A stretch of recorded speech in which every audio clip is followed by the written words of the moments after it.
Jake. And it's Melo. And welcome to the newly redesigned Jake and Melo Show, formerly known as the Empire Podcast. In today's video, we are going to be covering our top 10 catchers in Major League Baseball going into the 2026 season. But before we start, make sure you drop a follow us on TikTok and YouTube and all the social medias, Instagram. And with that being said, let's get into our top 10 catchers going into the 2026 season. Before we start with number 10, here is a list of our honorable mentions. These are basically a list of players that we think could potentially make the jump into the top 10.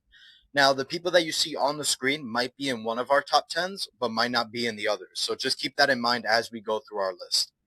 But starting off with my number 10 spot for my top 10 catchers going into 2026, I have Carlos Narvaez of the Boston Red Sox.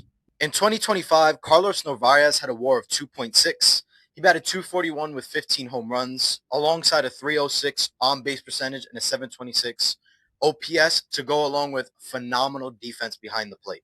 There's not more to say other than Carlos Narvaez, Melo, was one of the best defensive catchers in baseball in 2025, along with average hitting. So that's why he made it into my top 10. But as we just saw in the graphic, he was also in our honorable mentions. And the reasoning for that is he did not make your top 10 list. So what was the reasoning behind him not making the top 10? It was really one thing, and up until like middle of last season, I know he didn't make the All-Star team, even though a lot of people said he was a snub and whatnot. It's just I got to go based off track record. It was his first best season or first good season in a while, so I had to leave him off the list. I think he will be in the top 10 by the end of next season now. So with that being said, who did you have at the number 10 spot? I had Salvador Perez, the Kansas City Royals, and I know a lot of you guys are probably going to clown me for this take. But again, 0.5 WAR. I know he was really bad with the WAR because he can't play defense to save his life. Played a lot of games at first base last year, but still had a positive season with the bat. 30 home runs, 100 RBI season, another one back to back. And it's like with that track record with the bat, I had to put him in the top 10. And yeah. So it seems like we kind of went in opposite directions for number 10. You went more of the offensive side. I went more of the defensive side with the average hitting. So it's going to be interesting to see how our top 10 rounds out in the end. With that being said, at number 9, I have Carson Kelly of the Chicago Cubs. In 2025, Carson Kelly had one of his best seasons of his career. He batted .249. He also had a 3.6 WAR, so a really good WAR there from Carson Kelly in 2025. Also an on-base percentage of .333 and an OPS of .761, along with very good catching behind the plate. He was one of the better blocking catchers in the league. Definitely struggles with the framing, but that's definitely going to be something to keep an eye on, especially with ABS being introduced into the MLB in 2026. But I have Carson Kelly at 9, and Melo, what was really a breakout season for him because, you know, Carson Kelly's obviously a name that we've known in the MLB for quite some time now, but he was really able to put it together this year with the bat especially. But I think the question is going to be, can he continue that going into 2026? Exactly. And because he started off really well, made the All-Star team, all that, and then, you know, you started to see the decline towards the end and going into the playoffs, but he still finished off with a really good season and deserved to be on this list. I whiffed. I dropped the ball and didn't put him on the list. But with number 9, I do got Dylan Dangler of the Detroit Tigers. He did post a 3.1 WAR, batted .278, 57 runs driven in, 13 homers. He had a good offensive season. And this is a guy that I have to say I've been rooting for the longest time. I think he was a second round pick back in 2020 or 2018, one of those years. And man, he really stuck with it. I'm glad the Tigers gave him a chance, and he showed what he was about last season. So for that, I got to put him at number 9 on my list in the top 10. And speaking of Dylan Dingler, at number 8, I do have Dylan Dingler of the Detroit Tigers for all these very similar reasons that Melo just mentioned, but specifically for me, it was the defensive side of catching. Dylan Dingler was the American League Gold Glove Award winner in 2025 for the catching position. And when you win a Gold Glove at a premier position like catching, where you have to be good defensively to be valued, he was one of the best in Major League Baseball last year. So that's why he makes it into my number 8 spot. But along with that, he was very good with the bat. I mean, he hit .278 which is kind of unheard of from catchers nowadays. You know, catchers seem to hit in that 230 to 260 range, but Dylan Dingler almost scratching the surface of a 280 batting average, along with phenomenal defensive catching, definitely gets him a spot in my top 10. Just one spot ahead of you at number 8. All right, at my number 8, I do got Drake Baldwin of the Atlanta Braves. Rookie of the year. This guy is a guy who busted on the scene last year, first year in the bigs, 3.3 WAR, 19 homers, 274 batting average. So kind of similar with Dingler, had a really good offensive season. And this kid, I think he has a bright future. And what the Braves want to do going forward is continue to build off of the players they got. And this guy, I think, is going to be a center piece for them. So I'm really excited for Drake Baldwin. I have him at number 8 on my list. Yeah, and I think we could stay here with Drake Baldwin because I have him coming in at number 7. So our lists are fairly similar so far. Just basically the guys that I have are just one spot ahead. But we're going to stay here with Drake Baldwin because I have him here at number 7. He was the National League Rookie of the Year, obviously, as we know, but definitely had a great season with the bat, which honestly, Drake Baldwin wasn't really a name that I was considering for NL Rookie of the Year at the beginning of the year, but he definitely proved that he could be the starting catcher for the Braves going forward, which I think is a huge deal because they also have Sean Murphy over there in Atlanta, and who was one of the best catchers in baseball just a couple of years ago. But here we're talking about Drake Baldwin, and I mean, he had a phenomenal rookie year. I think, again, the question is going to be, can he do it again in 2026? And it's going to be a similar theme for a lot of these guys in the lower half of the list. Because we do have guys in our honorable mentions like Adley Rutschman, who we know can be one of the best catchers in baseball. But for Drake Baldwin, it's going to be interesting to see how he approaches his sophomore season and if he can continue to be a very good hitting catcher along with what is an okay defensive catcher. I think we have to look to see if he can improve defensively in 2026. But that being said, my number 7 pick is, and I was watching, I was looking at a bunch of lists from the past couple seasons of top 10 catchers, and I saw a trend of kind of just 5 or 7 guys just not being on the list consistent in back-to-back years. But this is a guy I wanted to keep on this list. With my number 7 pick, I went Yanir Diaz of the Houston Astros, and my reasoning, I know he's not a good defender. He's inconsistent defender, inconsistent frame. I understand that. But the bat has been consistent. The last 3 seasons, he's posted seasons with 20 plus home runs. This past season, he drove in 70 runs, so he's been a good hitter.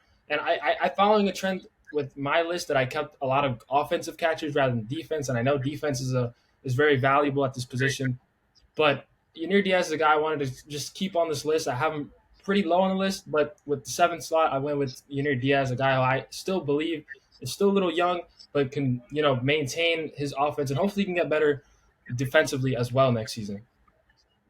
Yeah, I think for me, the question with Yanir Diaz, and he almost made it as my number 10 spot, but the reason why he just missed out for me, and like you said, he's not one of the better defensive catchers in baseball, and I seem to value more of the defensive side of the ball in my top 10 list. But it was also for me the fact that his stats have been consistent offensively, but if you really look at his numbers from 2023, they have dropped every single year since then. There was a drop from 2023 to 2024, and then another drop from 2024 to 2025. So for me, just me personally and how I constructed my list, I kind of wanted to get more guys who are on the rise, who are trending in the right direction instead of the wrong direction. And of course, like I said, I valued the defensive side of the ball more. But even though I did value the defensive side of the ball more, at number 6, I have Hunter Goodman of the Colorado Rockies. In 2025, Hunter Goodman had an absolute breakout year with the bat, something we didn't expect. A guy who has gotten a cup of tea in the major league since 2023, but in 2025, he really turned it on, having a batting average of 278, also hitting 31 home runs.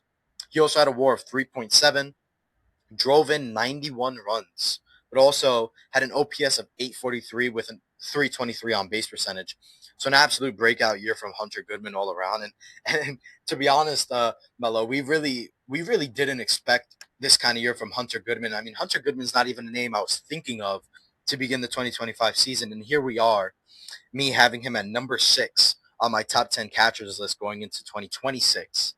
And I really have no words. I mean, this was not a guy, like I said, that I expected to even be in my top 20, in my top 30. But here we are talking about Hunter Goodman as my number 6 catcher going into the 2026 MLB season.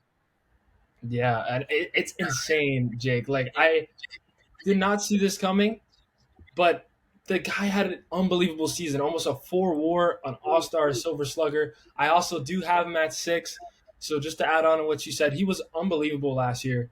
And I mean, who would have saw it? Who would have even thought? Like Hunter Goodman is just not ever going to be a household name, but this guy deserves some recognition because what he did last season. I understand it's course, the homers, whatever, but this guy deserves a lot of recognition. I think he's going to be good and consistent going forward because what he did last year was just unbelievable.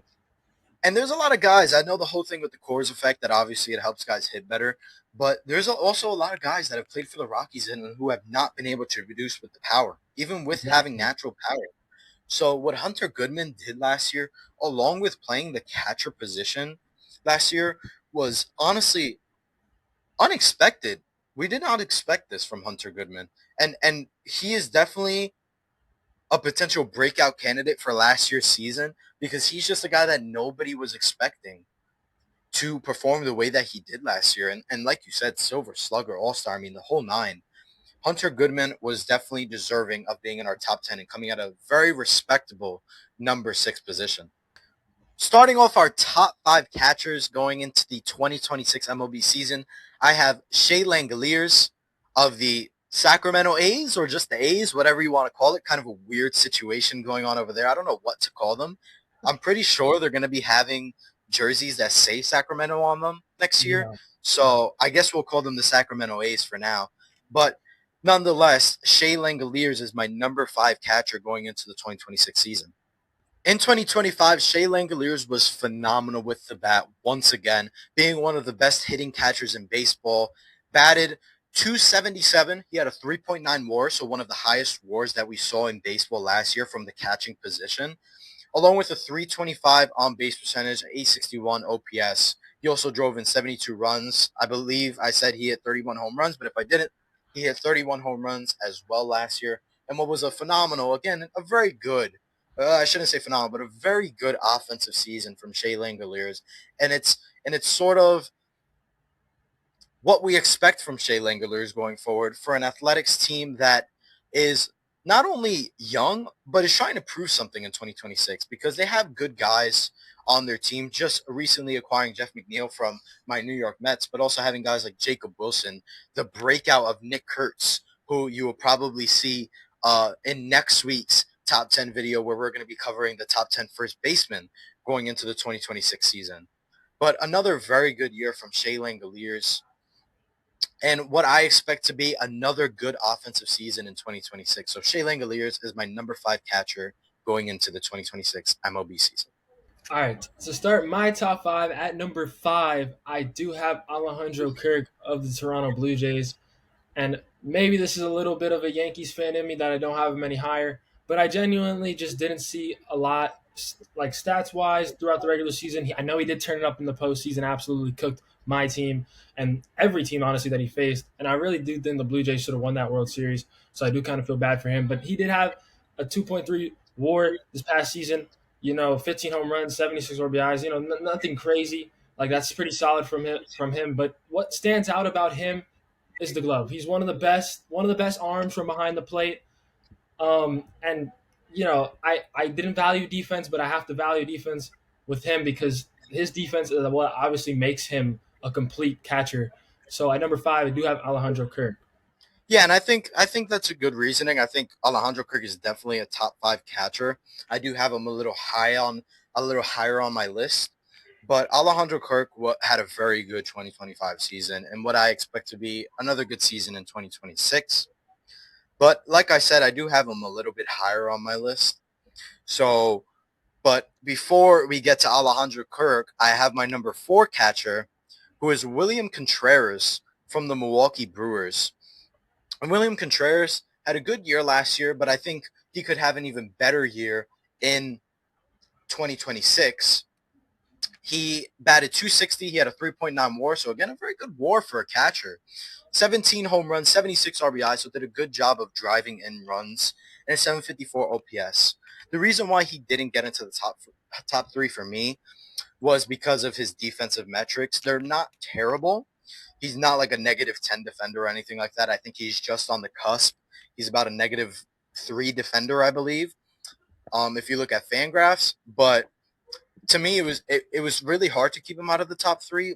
But in the end, the guys that I have in my top three, I think are very good or just as good with the bat as William Contreras, if not better, along with very good defensive catching. And like I said, I valued a lot of defensive catching in my rankings. So for me, number 4, it's William Contreras from the Milwaukee Brewers. Yeah, I agree. I also have him at number 4, and this is a guy that I think could have been like higher, but again, like defense is just not spectacular. It's very just average. But I think if he can work on his defense, he can be a complete player because the offense is there, and he's always a good 4 or 5 guy in a lineup. So William Contreras, you said you pretty much knocked it out. I have him at number 4. I do think he's a top 5 catcher in the game for sure. But again, guy who I think can move up depending on how things play out next year. I still pretty young, so he can still contribute on a high level next year and end up being higher, end up being a top 3 catcher by the end of the next season. My number 3 catcher in baseball, previously talked about by Melo, but it's Alejandro Kirk from the Toronto Blue Jays. In 2025, Alejandro Kirk had a very good season with the bat. He batted 282, so a little bit on the higher side in terms of batting average for catchers in 2025. Also had 15 home runs, 76 RBIs. He also had a 769 OPS with a 2.3 WAR. So Alejandro Kirk definitely had a good offensive season, but also to go along with a very good defensive season as well. Alejandro Kirk, although you may look at him, Melo, and look at his stature and his size, you might not think that he's the most athletic guy in the world, but Alejandro Kirk does a great job handling runners. He's a good defensive catcher. And that's honestly, he's just a very good all-around catcher. And when you combine that with the way that he performed in the postseason last year, it was very hard for me to keep him out of my top 3. And in the end, he didn't get out of my top 3 because he is at my number 3 spot. The thing with me with Alejandro Kirk is just really just again I look at him and I laugh, but he's a good player, man. So I gotta respect him. But for my number 3, I do have Shea Landeliers of the Sacramento A's. I know Jake. Edit that out. Oh, brother, this guy stinks! Okay. I know Jake covered him earlier, but Shea Landeliers is a guy that 4 WAR last year hit 31 homers in a ballpark that is so tough to hit homers in that minor league ballpark. I heard was just terrible to hit homers in. So I value Shea Landeliers a lot. He's also a good defensive catcher. He's not great, but he's good. Good arm strength, one of the best in the league. He's solid at blocking. He's pretty much just a capable defender, and the bat is just jumps off the charts. And I still think the bat can get better. So he's a guy that I really value. I have him at number 3, really high on this list. All right, and for me, just missing out at the number 1 spot is Will Smith of the Los Angeles Dodgers. I have him coming in at number 2. And what feels like Will Smith has been one of the best catchers in baseball for years now. But seemingly he's every single year he seems to not be the number 1 catcher. There's always at least one guy that's better than him.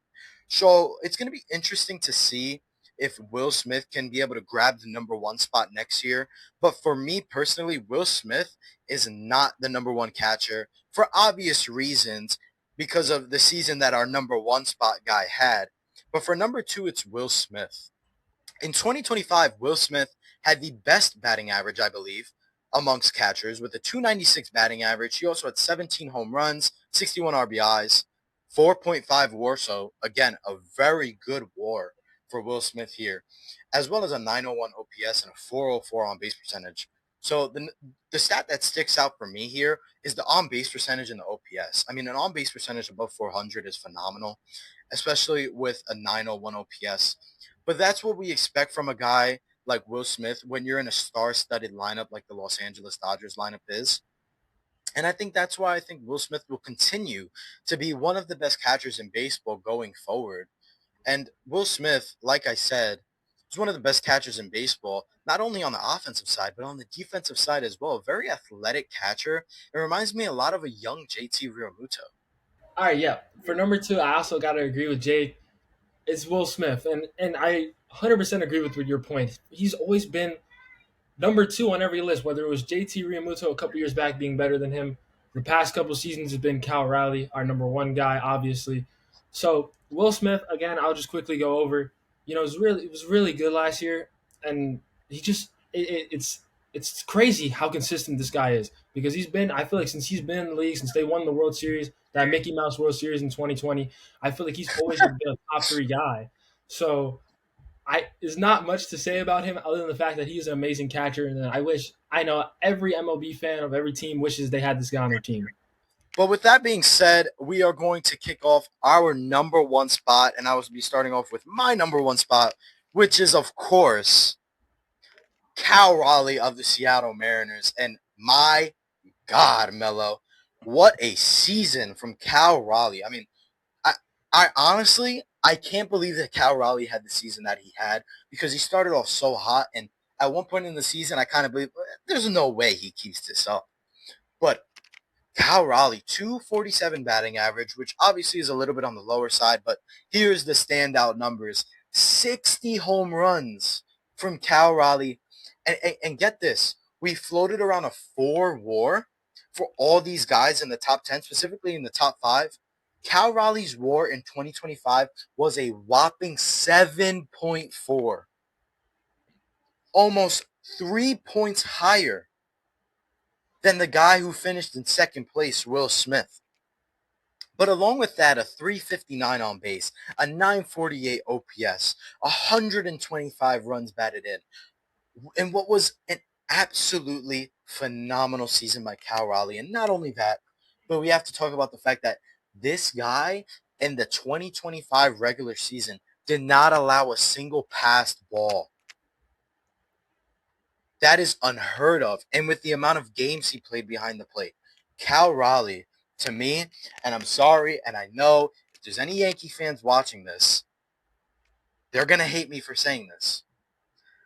Aaron Judge was the best player in baseball. He was the best player in baseball. But when you break down MVP, most valuable, no one was more valuable to their team than Cal Raleigh. And you can shake your head all you want. But this is a guy that plays the catching position. He had 60 home runs as a catcher, has to get on his knees and squat for 9 innings. And not only that, but game called one of the best pitching rotations in baseball this year. So like I said, Aaron Judge, he's the best player in baseball. There's no debating that.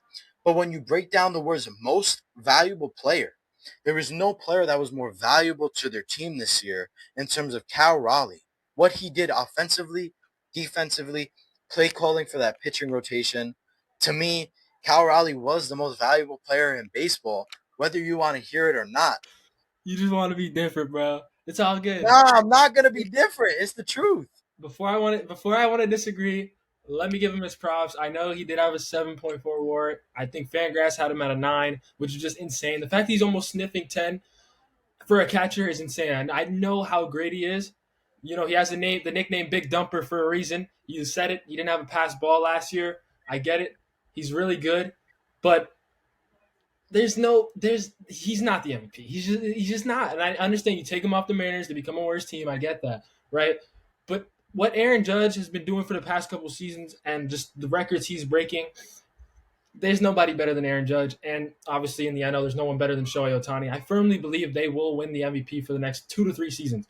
So I know Cal Raleigh's great, but I don't think he'll ever win an MVP unless Aaron Judge gets hurt.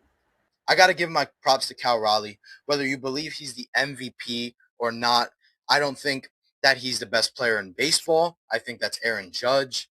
Do I think that Cal Raleigh was possibly the most valuable? I do think so. But to each its own. Everybody has their own opinions. And I don't think that Cal Raleigh will probably be in this debate ever again.